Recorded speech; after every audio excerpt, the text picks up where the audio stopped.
What is up, you guys, and welcome on back to the Rock on Gaming channel. We got a pretty good series. I'm feeling confident about this one. So this is going to be pretty much the intro of this series of videos.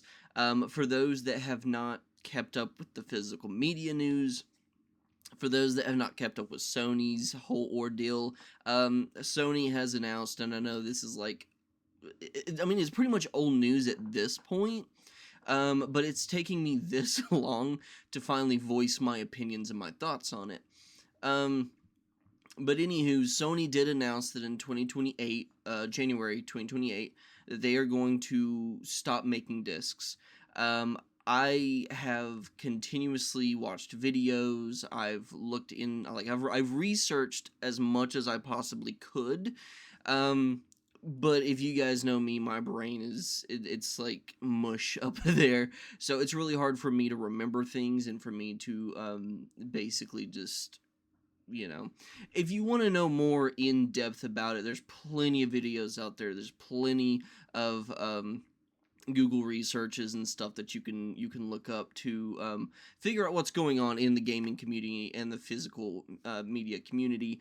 But basically, to sum it all up into one huge thing, is like Sony is going to stop making physical disc games in January 2028 starting date, which is a big deal for me because growing up, I have always been a Sony guy. I've always been a PlayStation guy.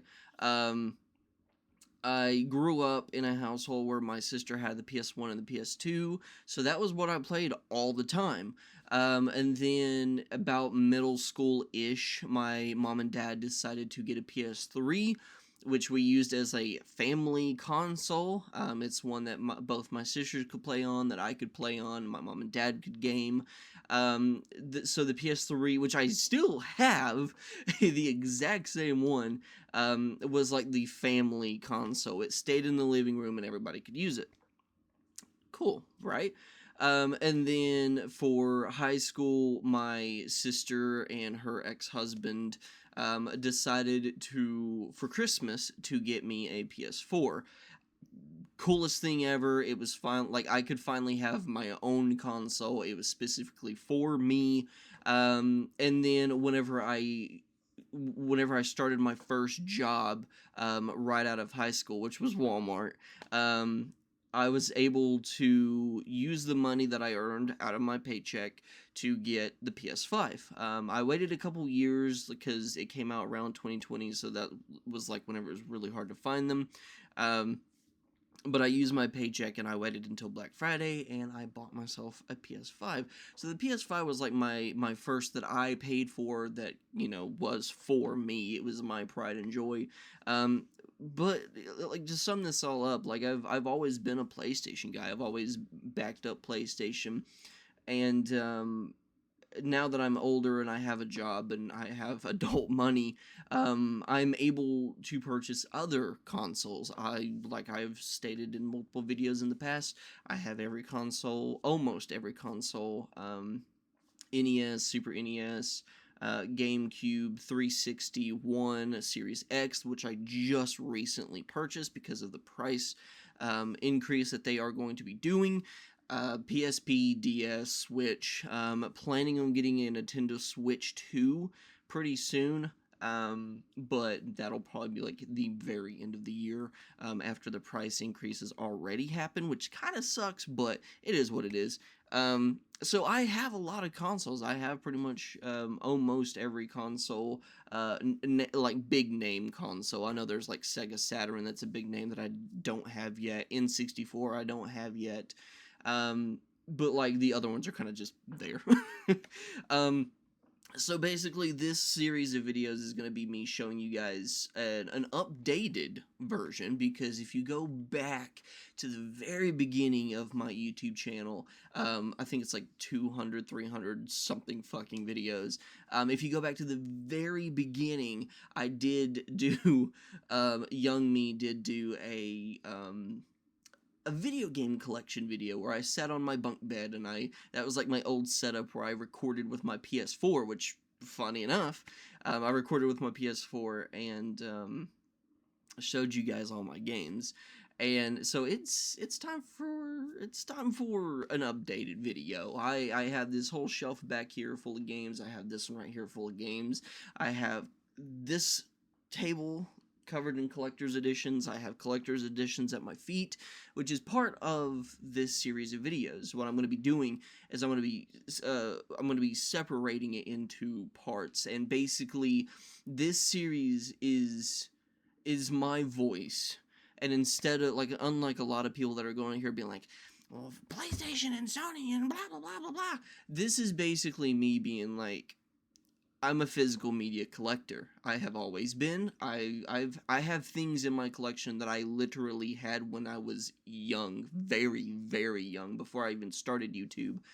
And this is my way of showing, like, this is what you're taking away from people. This is what you're gonna risk losing by not doing physical discs anymore. Now, they are going to have, like, the cases, but they're going to have digital codes in them, and that's not the same.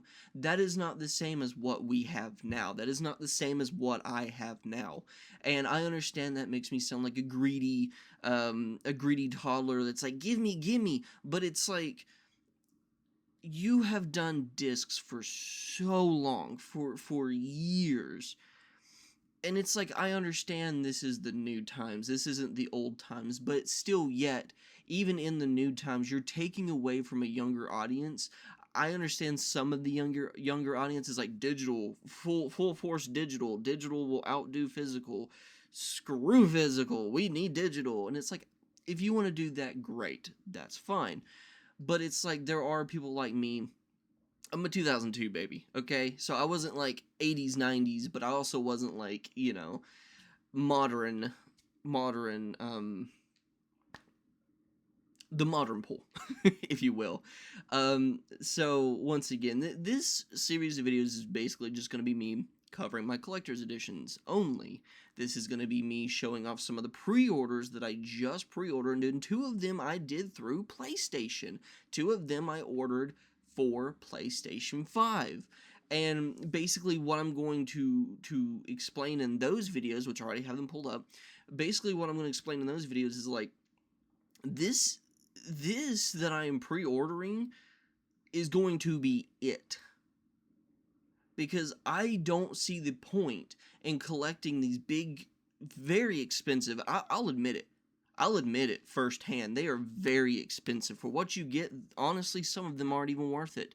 But it's like, I am not going to spend even more money on something that is not going to have a physical disc in it.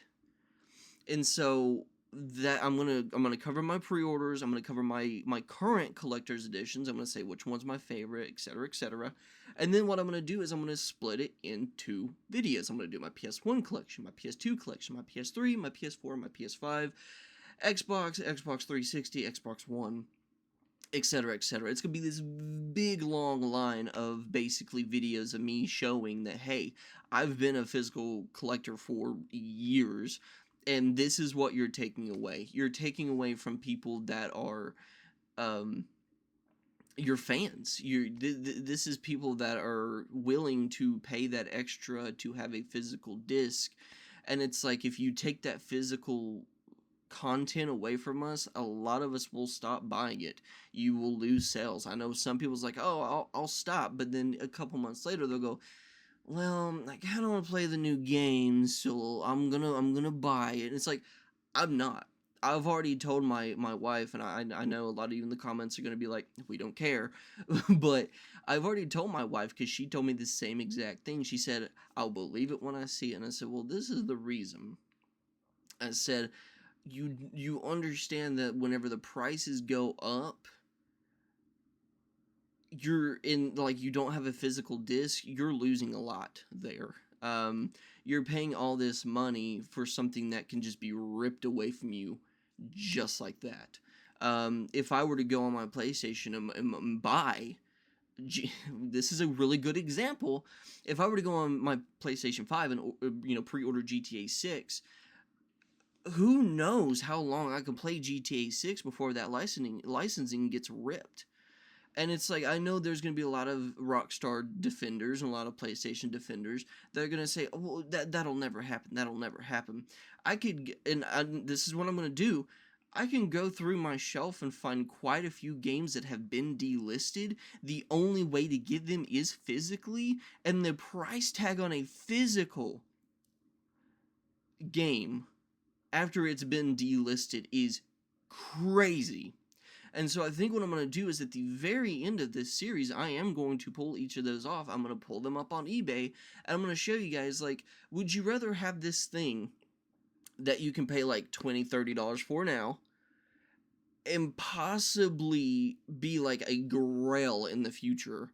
And everybody's like, well, I wanted to play it digitally, but it's not on the digital storefront. And it's like, well, of course it's not, because they pulled the licensing. And that's the issue. It's like, how long are you going to be playing these digital games? How long are you going to be playing GTA 6 before they pull the licensing? And their excuse is, and that's what they'll tell you. They will not give you an excuse. They will just say, we pulled it. They'll say we either lost the rights, we just can't have it on the storefront anymore, it's too graphic. A lot of games in the past have been pulled from the storefront because they've been too graphic.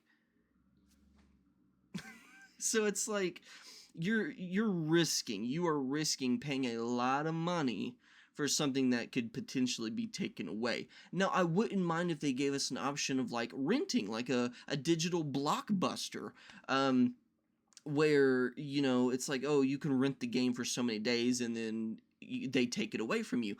That's fine. But when you're paying $80, $90, $100 for a digital game, and they're not going to reimburse you, they're not going to refund you, what they're going to do is you're going to be playing that game, you're going to be having fun, and the next thing you know, it's gone.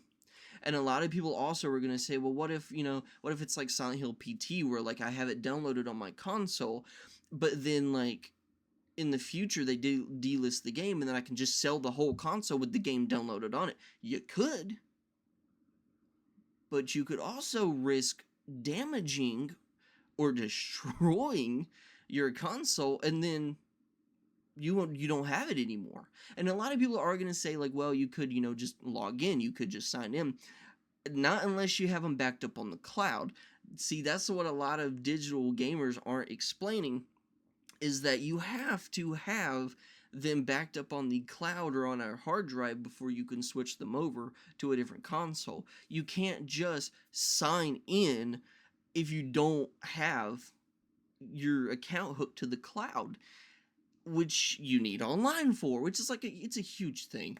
But basically, once again, to sum up this whole entire intro video, is that I'm going to be going through and finally doing this huge update on all the physical games that I own. There's going to be some that I have played. There's going to be some that I have not played. That is also the joy of physical collecting, is that I can just go to my shelf and I could be like, well, I played this, I played this, I played this. Haven't played that one. I could take it off the shelf, put it in, and I can play it. That's what I love. With PlayStation, it's like, yeah, I can like search it up and everything, but it's like I would rather have a physical disc. I would rather have something that I could physically open and put into my console and start playing.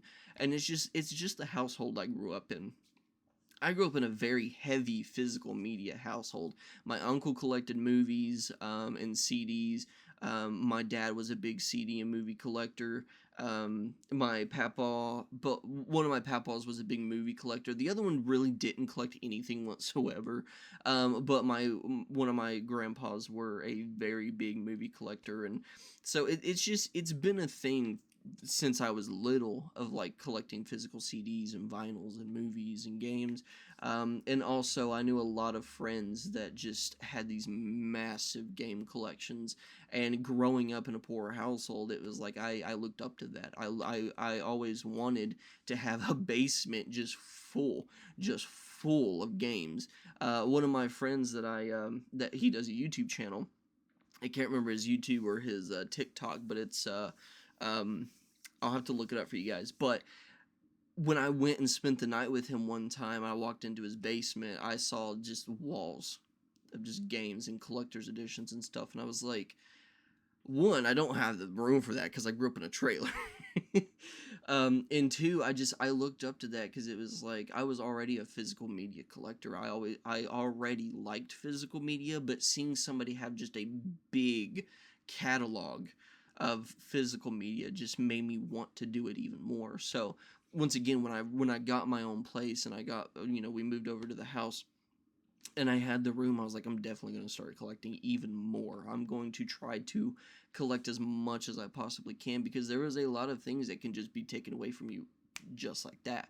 Movies. Sony even, this is also funny, Sony did the same exact thing where they, 500 plus movies just gone. Just pulled them off the digital storefront. It's like, I don't have that issue. I can go over to my closet right now and I can pick up a movie and I don't have to worry about it. I have a portable DVD player. I have a PS5 that runs movies, PS3 that runs movies. I've got Xbox Series X that runs movies, Xbox One that runs movies. I think the 360 run movies as well. Even the PS2 run DVDs. I mean, I have multiple things that I could just pop my physical media in and I could just go. And that's what I love, is that I don't have to sign in. I don't have to do all that, like, verify your account. I could just pop in my discs and go. And I love that. I love that about physical media in general. Same thing with books. I could get a Crunchyroll subscription, which I have. But I choose to have physical books because it's like at any given point, those mangas and those comic books can just be ripped off the storefronts. And Crunchyroll is very notorious for that. Netflix notorious for that. The only thing that I really haven't had an issue with is Tubi, but most of that shit's free. So I mean, it's like I'm not having to give anything to get anything. I'm just being able to enjoy media digitally. So with that being said, I hope you guys do enjoy this series. I'm gonna have a lot of fun making it, and there's gonna be some videos that are gonna come out like that, like come out day one, and then there's gonna be some videos that won't come out for a while, just because it's gonna take me a lot of time to kind of just collect everything and get going. In a lot of these collector's editions, what I'm gonna do is I'm gonna do a full collector's editions where I'm showing everything off. And then what I'm going to do is I'm going to turn around and I'm going to do individual videos for each of my collector's editions. Now, there are some that I've already covered. The Castlevanias I've already covered. I'm pretty sure I covered Slay the Princess. I know I'm spoiling a lot. But there's a lot that I've already covered and I won't be recovering. But the things that I've never covered since starting YouTube, I'm definitely like sitting it down and I'm going to open it and show you guys. And we're going to have fun with it. So, if you guys do enjoy physical media and you do enjoy what you see on the channel, consider subscribing so you don't miss any of these videos. Consider liking and consider commenting. What is your opinion? Did you like digital? Do you like physical? Keep it nice. Keep it cordial. But yeah, do you like digital? Do you like physical? Do you collect yourself? And what do you collect? CDs, vinyls, games, movies, or all the above? So let me know in the comments down below, and I hope you guys do enjoy this series. And as always, rock on.